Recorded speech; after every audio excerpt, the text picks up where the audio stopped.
दोस्तों, ये जो आंटी कहती थी ना, आंटी गलत नहीं कहती थी, आंटी बिल्कुल ठीक कहती थी। बिक गई ये गवर्नमेंट। आंटी बिल्कुल ठीक कहती थी। आई वॉज सो शॉक्ड जब मेरी टीम ने मुझे, प्रोड्यूसर ने ये दिया कि बोला सर आपने ये देखा? मैंने बोला मैंने तो नहीं देखा। क्या है ये? कह रहा है ये काम कर दिया पाकिस्तानियों ने, यहूदियों के खिलाफ ये कर देंगे, जिहाद फी सबीलिल्लाह, घोड़े पे जाएंगे, गधे पे जाएंगे, ये करेंगे वो करेंगे। और वहां पे ट्रंप ने इनको पैसे क्या दिए? ये जमीन पे लेट गए पाकिस्तानी। दोस्तों, वीडियो खत्म होने से पहले मैं रिक्वेस्ट करूंगा कि डिस्क्रिप्शन बॉक्स में ना पिंड कमेंट्स में लिंक है, लिंक को जाके क्लिक करना। पूरा जो प्रेस रिलीज है ना, पूरा प्रेस रिलीज, उसमें सिर्फ Pakistan thank you, Pakistan thank you, Pakistan thank you, Pakistan का बहुत बहुत शुक्रिया, पाकिस्तान ने बड़ा। This is the American Jewish Congress saying thank you to Pakistan. Sir, ये ईस्टर्न यूपी में बाहुबली कल्चर भी तो था। बिल्कुल था। आप याद कर ले कि उस बाहुबली कल्चर तो ऐसा था कि आप देख ले कि दोनों जेबों में पिस्तौलें रख करके गोल घर में लोग घूमते थे। और जिनके जिनके नाम बता दे, वीरेंद्र शाही जी अब तो नहीं है, दिवंगत है, हरिशंकर तिवारी। अब ये थे तो राजनेता, बड़े सम्मान के साथ, राजनेताओं का मैं बड़ा सम्मान करता हूं, लेकिन उनके पीछे जो बाहुबली चलते थे, जो प्लॉट पसंद आ गया वो हमारा। कार आपने खरीदी, आपने मान लीजिए मर्सिडीज खरीद ली, तो आपके यहाँ एक फोन आएगा, मेजर साहब बहुत बहुत मुबारक हो, हमें बड़ी खुशी हुई कि आपने मर्सिडीज ले ली और मैं आपको बधाई देना चाहता हूं, उनका बड़ी कृपा है। कह तो मिठाई खाने कब आ जाऊं? तो उनका आप जब चाहे तब तशरीफ ले, बड़ी मेहरबानी कि आपने याद किया। तो उनका मिठाई के साथ साथ जरा 1 करोड़ रुपए और रखे रहिएगा। तो इसका क्या मतलब? इसका मतलब ये कि जब कोई अच्छी चीज आएगी तो उसमें मेरा भी हक बनता है। That is Bahubali sir, that is Bahubali. और अतीक का मैं बता दूं, पुलिसकर्मी अगर जाते हैं तो पुलिसकर्मी को बंधक बना लेता है। तत्कालीन पॉलिटिकल लीडरशिप कहती तुम्हें हमारी कसम अतीक भाई छोड़ दो, तो एक आदमी की, एक कांस्टेबल की, वो बिल्कुल खाल उतार लेता है। जैसे मटन की दुकान पे बकरा टंगा रहता है उसका कारकेस, उस तरीके से लोथड़ा बना करके कांस्टेबल की लाश को फेंक दिया और कहा जाके उठा लो, एक लाश है, और आइंदा किसी ने अगर दुस्साहस किया, हिमाकत की यहां आने की, तो उसका भी वही किया जाएगा। चीफ मिनिस्टर अतीक जैसे 2 टके के गुंडे के सामने घुटने टेक गए। अतीक जब मुख्यमंत्री की मीटिंग प्रयागराज में तत्कालीन इलाहाबाद में होती है मंच पे, अतीक अपना कुत्ता डैल्मेशियन लेके जाता है। जरा आप गूगल करके देखें, अगर मुख्यमंत्री उसके कुत्ते से हाथ मिला रहा है, आप समझ सकते हैं कि संदेश और हवा किस तरफ बह रही है। मैं आपके सामने बैठा हूं, मेरे ऊपर कत्ल का मुकदमा लिखा, 3 साल रिटायरमेंट के बाद, लेना एक न देना दो। मैं ऋषिकेश गया था लेक्चर देने, लेक्चर खत्म हुआ, जब मैं बाहर आता हूं तो जर्नलिस्ट की एक टीम खड़ी थी। मैं समझा लेक्चर बहुत अच्छा रहा होगा, तो मुझे मुबारकबाद। आपके ऊपर कत्ल का मुकदमा? जी। जर्नलिस्ट ने कहा कि नहीं साहब, हम आपको मुबारकबाद देने थोड़ी आए हैं, आपके ऊपर हत्या का मुकदमा लिख गया है। वहां बाराबंकी में हुआ क्या, तो उनका एक इंडियन मुजाहिदीन का चरमपंथी था, वो मर गया। तो उसके परिवार ने कहा कि आप ब्रिजलाल सिटिंग डीजीपी, एसटीएफ के 40 कमांडोज के ऊपर हत्या का मुकदमा। हाँ, जब मैं डीजीपी था गिरफ्तार किया था उनका। विक्रम सिंह ने तब इसको इतना मारा था कि ये अब मर गया। तो उसके तार 3 साल बाद, तारिक कासमी शायद नाम था, बटन दबाता है तो उसका, वो तो लू से मरा, मर्डर लिख गया। आपने मनोबल गिराने के, आपने हिम्मत कैसे की तारिक कासमी की तरफ, इंडियन मुजाहिदीन की तरफ आंख उठा के देखने की? लीडरशिप पे आपने बात करी यूपी पुलिस के, आज की लीडरशिप कैसी है यूपी पुलिस के? आज की लीडरशिप ऐसी तो मैंने कभी देखी नहीं है जी।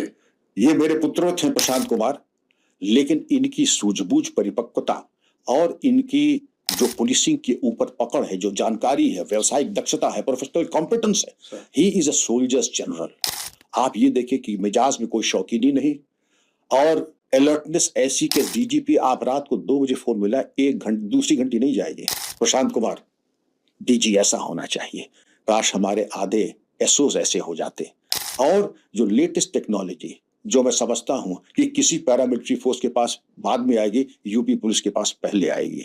यूपी पुलिस की एसटीएफ, एटीएस को प्रशांत ने ऐसा बना दिया है। आप देखिए, कहीं भी कोई वलवला आता है तो वलवला एक तो आता नहीं, जब आता है तो उसका निस्तारण भी तुरंत हो जाता है। आपने देखा होगा, तो ये मैच्योरिटी होती है।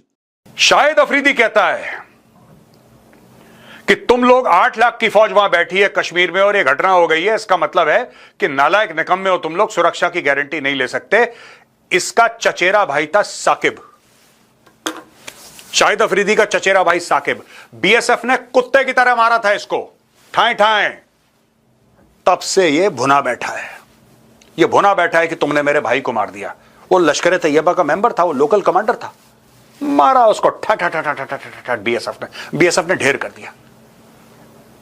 उसके जेब से प्रूफ, ये शाहिद अफरीदी के साथ फैमिली फोटोग्राफ, पता नहीं क्या क्या। फिर बीएसएफ कान खड़े हुए कि यार ये शाहिद अफरीदी का फैन है, क्या चक्कर क्या है इतनी शाहिद अफरीदी की फोटोग्राफ। बाद में पता लगा उसका चचेरा भाई है, सगा चचेरा भाई, चचे का बेटा। तब से शाहिद अफरीदी के गैर फुके हुए हैं दोस्तों। ये जो चाइना है, हु ब्लिंक्स फर्स्ट वाला गेम खेल रहे हैं अमेरिका भी और चाइना भी। ट्रंप कह रहा है मैं तुम्हारे ऊपर इतने टैरिफ डाल दूंगा, क्योंकि अमेरिका चाइना को तो क्या ही बेचता है, अमेरिका तो पूरा का पूरा इंपोर्ट कर रहा है ना। That trade is highly imbalanced. और उसको पता है कि इकोनॉमिकली जब आप हिट करोगे चाइना को, यही बात मैं भी कई सालों से कहता चला रहा हूं, पिछले 1-1.5 साल में 2 साल में तो मैंने ये बात बहुत बार की है। अगर आपको चाइना को हराना है, आपको चाइना को पेट पे लात मारनी पड़ेगी।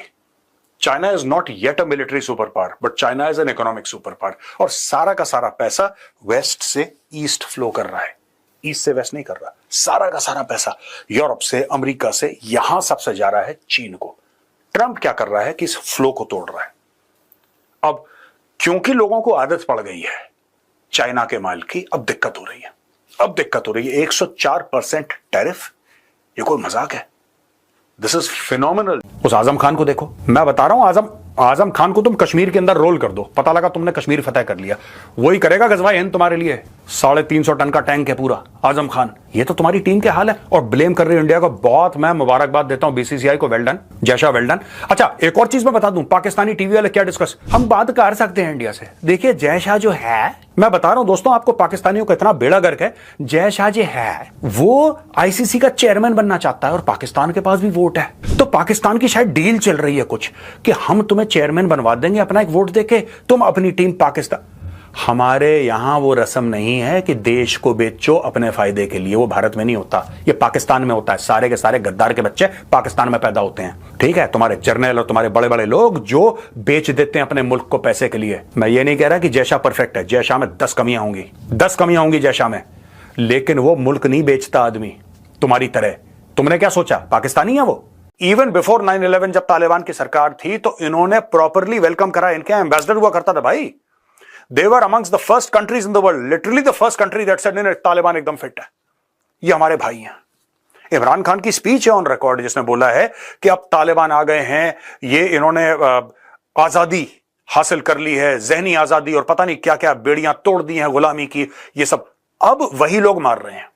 अब इनको पाकिस्तानियों को समझ नहीं आ रहा, ये कह रहे हैं कि साहब नॉन लेजिटिमेट है ये रजीम जो है तालिबान की, जायज। तुम्हारे कहने से फर्क पड़ रहा है तालिबान को? तालिबान वो हैं जो यूएसएसआर के साथ, रशिया के साथ नहीं, यूएसएसआर के साथ लड़े। ये वो तालिबान हैं जो कि एक जमाने में 100-150 साल पहले अंग्रेजों के साथ लड़े। ये वो तालिबान हैं जो 20 साल से रिसेंटली अमेरिकन के साथ लड़ रहे थे। ये रात को जागते होंगे तालिबान ये सोच के कि यार पाकिस्तान को अगर हमारी हरकत पसंद नहीं आई तो हम बड़े फंस गए यार। दे आर पश्तून्स, एंड मैं स्पेसिफिकली तालिबान की बात नहीं कर रहा, मैं Pashtuns have fought against invaders for ever.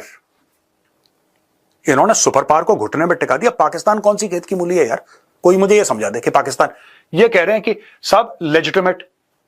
India ने एम्बेसी खोल दिया, शी जिनपिंग ने इनके एम्बेसडर के क्रेडेंशियल्स एक्सेप्ट कर लिए, और दोनों कंट्री पाकिस्तान की नेबर है। जो पाकिस्तान का बाप है चाइना, दैट रिकॉग्नाइजेस कि हां ठीक है हमारे डिप्लोमेटिक रिलेशंस है। इंडिया रिकॉग्नाइज करता है ना, पाकिस्तान को प्रॉब्लम है। पाकिस्तान जिसको भीख ना मिले तो शाम को दाल रोटी ना खा पाए, उस पाकिस्तान को बड़ी दिक्कत है कि ये, मैं एक बात बताऊं आपको, ये जो कह रहे हैं ना कि रेजिम नॉट लेजिटिमेट, मैं बाय गॉड, पाकिस्तानी अगर कोई है तो कमेंट्स में लिखे, मैं पूछना चाहता हूं तुम लोगों से, कितने पाकिस्तानी हैं, दिल पे हाथ रख के बोलना, दिल पे हाथ रख के, कितने पाकिस्तानी हैं जो कहते हैं कि शहबाज शरीफ की हुकूमत लेजिटिमेट है? शहबाज शरीफ का हुकूमत करना पाकिस्तान के ऊपर जायज है। आप जायज नाजायज की बात करते हो ना, आप हक की बात करते हो तो बताओ, उसका अधिकार है, उसका हक है। इसने चोरी कर रखी है, फॉर्म 47 की इसकी सरकार है, इसने इमरान खान से कुर्सी चोरी करी है, चोरी करी हुई कुर्सी पे शहबाज शरीफ बैठा है। आज उसकी इतनी हिम्मत हो गई, ये कह रहे अफगान तालिबान। अरे भाई तुम कौन से लेजिटिमेट हो यार? तुम कौन से लेजिटिमेट हो, यह बता दो। तुम्हारी चोरी की सरकार है।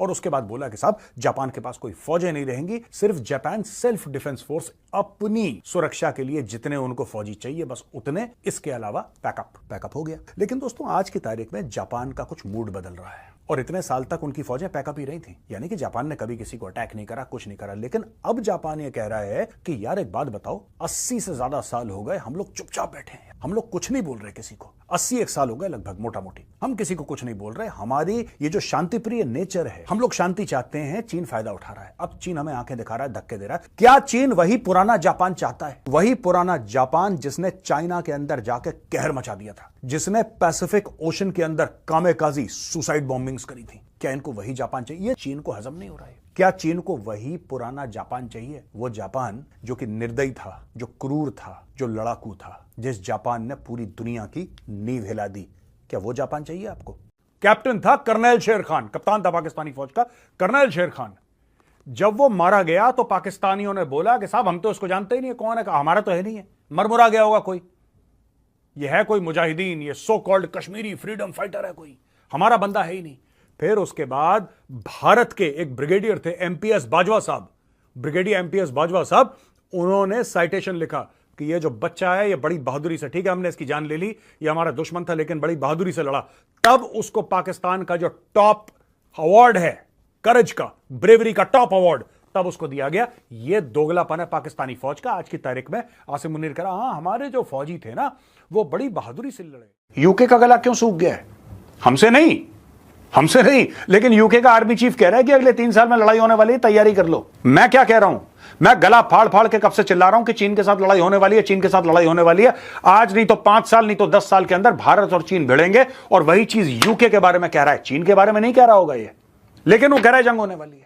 2027 में शी जिनपिंग ने अपनी मिलिट्री को बोल दिया है कि तुम्हें ताइवान पर अटैक करना है। ये खुल के बोला है शी जिनपिंग ने, छुप के अपने ड्राइंग रूम में बत्ती के ऊपर कपड़ा डाल के नहीं बोला भाई, उसने बोला 2027 में अटैक होने वाला है, उसने पहले डिक्लेयर कर दिया। अब एक बात बताओ, ये लोग क्या करेंगे? जो वेस्टर्न कंट्रीज हैं ये क्या करेंगे आप बताओ? अगर अटैक करता है ताइवान के ऊपर तो इन्होंने बैठ के झंझना बजाना है कि इन्होंने लड़ाई लड़नी है। ये तो वादा कर चुके हैं, these guys have given written guarantees कि अगर आपकी सरजमीन पे कोई भी चाइनीज ट्रूप कदम रखता है, बूट रखता है, हम ठोक देंगे उनको। तो ठोको भाई। देखो सुनो, मैं बता रहा हूं, यूरोप जो हो गया ना, यूरोप हो गया कमजोर। Europe has become very weak. ये दो अब मेरे मुंह से फिर गंदी बातें निकलेंगी। कोई भी इनके शहरों को रोक देता है, कोई भी इनके शहरों को जला देता है, they don't have the strength. ये लोग लड़ेंगे। ये वोक माइंडसेट जो है ना, वोक मेंटेलिटी, इसने यूरोप को बर्बाद कर दिया। मैं आपको बता रहा हूं, रशियंस है ना, वो बेवकूफ तो है नहीं यार, वो पुराने मजे हुए खिलाड़ी हैं। वो लोग क्या देख रहे हैं दोस्तों? वो ये देख रहे हैं कि यार जब भारत के ऊपर इतना प्रेशर आया, इतना दबाव आया है ना, जब ज्यादा दबाव आ गया भारत के ऊपर, फिर भी भारत ने रूस को कंडेम नहीं करा, रूस का हाथ नहीं छोड़ा। भारत ने रूस को यह बोला कि बिल्कुल पुतिन के सामने बोला कि this is not an era of war, Modi ji ने बोला था। और वही not an era of war अभी फिर मोदी जी ने रिपीट करा है पुतिन के सामने कि लड़ाई का वक्त नहीं है, आप डिप्लोमेसी से ये खत्म करिए। लेकिन कहीं भी भारत ने वो लाइन क्रॉस नहीं करी कि नहीं हम कंडेम करते हैं, तुमने गलत करा है, अब हम यूक्रेन को हथियार देंगे कि तुम्हारे ऊपर हथियार ठोके वो मिसाइल मारे। ये सब भारत ने नहीं करा। जो ऑफिसर था, मैंने उससे पूछा, नेवी का ऑफिसर, मैंने बोला कि आप मुझे बताइए, मैंने सुना इसके अंदर ब्रह्मोस है, ब्रह्मोस है, कहां है ब्रह्मोस? तो उसने बोला नीचे देखो। मैंने बोला नीचे क्या देखो, नीचे तो कुछ भी नहीं है। कह रहा नहीं सर, जो आप कह रहे हो ना कुछ भी नहीं है, ये जो स्क्वायर्स बने हैं इसके नीचे, हर एक स्क्वायर के नीचे एक ब्रह्मोस है, 16 ब्रह्मोस है हमारे पास। मैंने बोला I am standing on top of 16 BrahMos. उसने बोला यस सर। तो मैंने बोला कुछ होगा तो नहीं, फटेगा फूटेगा तो नहीं? कह रहा सर ऐसा कोई टेंशन नहीं है, पर जब ब्रह्मोस फायर करते हैं लिड खुलता है, इसके अंदर से ब्रह्मोस निकलता है। तो हो ना हो INS सूरत के अंदर भी ब्रह्मोस होगा। ये मीडिया रिपोर्ट्स नहीं बता रही, लेकिन it's a destroyer. I am sure it will be armed with BrahMos. How difficult it is to land an aircraft on a carrier, which is a moving platform, of course. So I asked sir, and then this is what he said. So please tell us, sir. I will just one line what Neil Armstrong said. Neil Armstrong, when he came after landing on the moon, he came back, and the first thing the reporters asked him, the journalist, that Neil, how difficult was it to land the Eagle? Eagle was a craft, the capsule which landed on the moon. Yes. How difficult was it to land the Eagle on the moon? He paused for a minute. He said landing on the aircraft carrier by night was more difficult. Excellent. He was a naval aviator, so He was a naval aviator, Yeah, so he so knows. I always quote him. Absolutely, sir. If China attacks India, which China will, there is going to be a war between India and China. I've been saying this for a very, very long time, ladies and gentlemen, and I would like to repeat this today. There will be a war between India and China. It could happen in the Himalayas, it could happen in the seas, it could happen in both the places. I do not know, but a war is coming. It's going to happen. And at that time, you need to have friends who are fully armed and who also have serious issues with China. Just imagine a fully armed Filipino military, fully armed, with all the missiles, all the weapons, all the capabilities. Similarly for Taiwan, similarly for Japan or Australia and everybody else. Just coming together in that entire area, hammering China when the time comes. Do you know why Asim Munir and Imran Khan are enemies? Asim Munir is the current Chief of Army Staff and arguably the most powerful man in Pakistan. And Imran Khan is the former Prime Minister of Pakistan. And of course, he is now in jail. But why are they enemies? Let me tell you a story. Many years back, when Imran Khan was the Prime Minister of Pakistan and General Asim Munir, being in charge of military intelligence, he was DG MI, military intelligence. From there, he was transferred and he took over as DG ISI. He became the ISI chief. And one day, he took permission from the Prime Minister and he told Imran Khan, "Sir, I wish to meet you. There is something very urgent that I would like to discuss with you. Why don't you come to my house?" So General Asim Munir landed up at the Prime Minister's residence. And General Asim Munir showed something to Imran Khan that Imran Khan could not believe. Imran Khan was angry, Imran Khan was livid, and he showed proof about Imran Khan's wife taking bribes. He showed proof to Imran Khan. It included photographs and CCTV footage. It involved secret camera, video footage, etc. I will not say it's impossible to defeat Russia, but I will say it's terribly, terribly, terribly difficult to beat Russia. The country is just too massive. It just has too much military infrastructure. It just has too much production capability. Russia has more production capability than the entire NATO countries put together. We came to know when we found out that Russia was using or firing literally 10,000 artillery shells every single day, and Ukraine could just manage 2,000 because Ukrainians said NATO is not supplying us. NATO does not have enough manufacturing capability. So ladies and gentlemen, this is what it is. We must understand, we must realize that if Russia has to be brought back to normalcy and if Ukraine has to see peace, there must be disengagement between the two countries. But it's not going to happen if Russia and China go together saying that we will have a naval live fire exercise in the South China Sea. It's not going to happen. They're just pushing the world back, and I think it's high time Russia realizes that there has to be an end date to a war. बड़ी बड़ी बातें हैं Anthony Albanese की, बड़ी बड़ी बातें हैं. बात यह है कि ऑस्ट्रेलियन इंटेलिजेंस एजेंसीज ने पहले ही मार्क करके रखा था कि ये जो नवीद अकरम है, नवीद अकरम इज अ टेरर सिंपैथाइजर. ये लोग उसको ट्रैक कर रहे थे, उसका जो चैटर था उसको ट्रैक कर रहे थे, नवीद अकरम को ट्रैक करा और फिर इन्होंने लिख के दिया, मैं ऑस्ट्रेलियन इंटेलिजेंस सर्विसेज की बात कर रहा हूं, इन लोगों ने लिख के दिया कि नवीद अकरम जो है ना, हां ठीक है, उल्टे सीधे लोगों के साथ उठता बैठता है, लेकिन ये किसी को मारेगा नहीं, तो कोई स्ट्रेस, कोई चिंता का विषय नहीं है, कुछ करेगा नहीं है. और उसने 15 लोगों को निपटा दिया अपने बाप के साथ मिलकर, जिसके बारे में गवाही दी थी ऑस्ट्रेलियन इंटेलिजेंस एजेंसीज ने कि नहीं साहब ये कुछ करेगा नहीं, हां ठीक है, थोड़ा सा गलत लोगों के साथ इसका उठना बैठना है. अब आप समझ लीजिए साहब, कितने साजिद अकरम और कितने नवीद अकरम आज की तारीख में ऑस्ट्रेलिया में होंगे जिनके बारे में किसी को कुछ नहीं पता. पता नहीं कौन सा ऐसा ट्रिगर इनके दिमाग में ऐसा क्लिक करेगा, हथियार उठाया. Tomorrow it can be a knife attack in a metro, it can be anything anywhere यार. आप क्योंकि आपको किसी की शक्ल नहीं पसंद है यार, आपके मन में एक बात है कि ये यहूदी हैं, ये वाजिबुल कत्ल हैं, इनको मारना जरूरी है, मारो, लो चाकू, जैसे भी मारो, कुछ भी नुकसान पहुंचाओ, कुछ ना कुछ कर दो यार एक बार.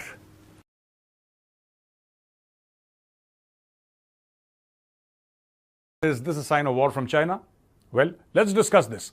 Few days back, China's aircraft carrier Shandong was spotted sailing near the Philippines, and then Taiwan tracked at least 66 Chinese military aircraft near its territory within one day. A Filipino sailor lost a thumb, when the Chinese Coast Guard started brandishing weapons, including sticks, knives, and an axe. They clashed with Philippine naval vessels near a strategic reef in the South China Sea. This is all provocation. This is what China often does. It takes or what it kind of thinks in its own mind to be a smaller adversary, and then it tries to bully the adversary. It tried the same thing in Galwan. They got a thrashing of a lifetime, the Chinese, but they tried it with us. Then they realized that they couldn't succeed. So now they've decided to pick on smaller prey. बड़ी बड़ी बातें हैं Anthony Albanese की, बड़ी बड़ी बातें हैं। बात यह है कि ऑस्ट्रेलियन इंटेलिजेंस एजेंसीज ने पहले ही मार्क करके रखा था कि ये जो नवीद अकरम है, नवीद अकरम इज अ टेरर सिंपैथाइजर। ये लोग उसको ट्रैक कर रहे थे, उसका जो चैटर था उसको ट्रैक कर रहे थे, नवीद अकरम को ट्रैक करा और फिर इन्होंने लिख के दिया, मैं ऑस्ट्रेलियन इंटेलिजेंस सर्विसेज की बात कर रहा हूं, इन लोगों ने लिख के दिया कि नवीद अकरम जो है ना, हां ठीक है उल्टे सीधे लोगों के साथ उठता बैठता है, लेकिन ये किसी को मारेगा नहीं, तो कोई स्ट्रेस कोई चिंता का विषय नहीं है, कुछ करेगा नहीं है। और उसने 15 लोगों को निपटा दिया अपने बाप के साथ मिलकर, जिसके बारे में गवाही दी थी ऑस्ट्रेलियन इंटेलिजेंस एजेंसीज ने कि नहीं साहब ये कुछ करेगा नहीं, हां ठीक है थोड़ा सा गलत लोगों के साथ इसका उठना बैठना है। अब आप समझ लीजिए साहब, कितने साजिद अकरम और कितने नवीद अकरम आज की तारीख में ऑस्ट्रेलिया में होंगे जिनके बारे में किसी को कुछ नहीं पता। पता नहीं कौन सा ऐसा ट्रिगर इनके दिमाग में ऐसा क्लिक करेगा, हथियार उठाया, tomorrow it can be a knife attack in a metro, it can be anything anywhere यार। आप क्योंकि आपको किसी की शक्ल नहीं पसंद है यार, आपके मन में एक बात है कि ये यहूदी हैं, ये वाजिबुल कत्ल हैं, इनको मारना जरूरी है, मारो लो चाकू, जैसे भी मारो, कुछ भी नुकसान पहुंचाओ, कुछ ना कुछ कर दो यार एक बार।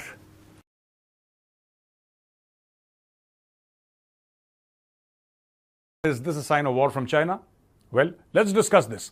Few days back, China's aircraft carrier Shandong was spotted sailing near the Philippines, and then Taiwan tracked at least 66 Chinese military aircraft near its territory within one day.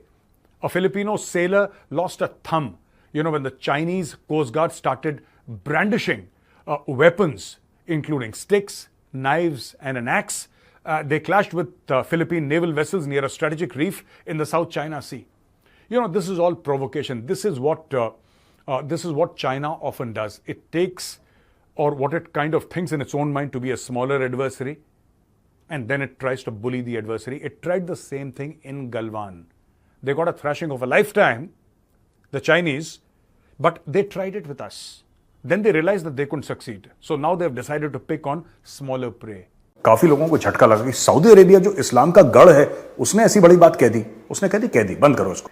इसके बहुत कल्चरल इंप्लीकेशंस है और मैं आपको बताता हूं कि सऊदी अरेबिया ऐसा क्यों कर रहा है। इस्लाम काफी हद तक हदीसों पे बेस्ड है, of course Quran Sharif is the primary book, और फिर सऊदी अरब ने बोला कि हम विमेन को हम ड्राइविंग का करेंगे, और हस्बैंड हो, बाप हो, भाई हो, या 1-2-3 ऐसे जो रिश्ते होते हैं, उनके अलावा औरत अकेले घर से बाहर नहीं जा सकती थी। अब वो भी खत्म कर दिया। अब लेटेस्ट टेक्नोलॉजी लेकर आए, वो नियम करके वो शहर बना रहे हैं, और they doing so many things. और पिछले 5-6 साल में सऊदी अरब इतना ज्यादा चेंज हुआ है जितना 1000 साल में चेंज नहीं हुआ, उतना 5-6 साल में प्रिंस मोहम्मद बिन सलमान ने चेंज कर दिया। और जो भी बोलो, व्हाटएवर यू से against, there are so many people who are against Prince Mohammed bin Salman, but I think this man deserves a salute here. This man is a visionary. And किसी ने बोला था यार कि you don't make an omelette without breaking eggs. ये साफ सीधी बात है, आप जितनी भी बात करें।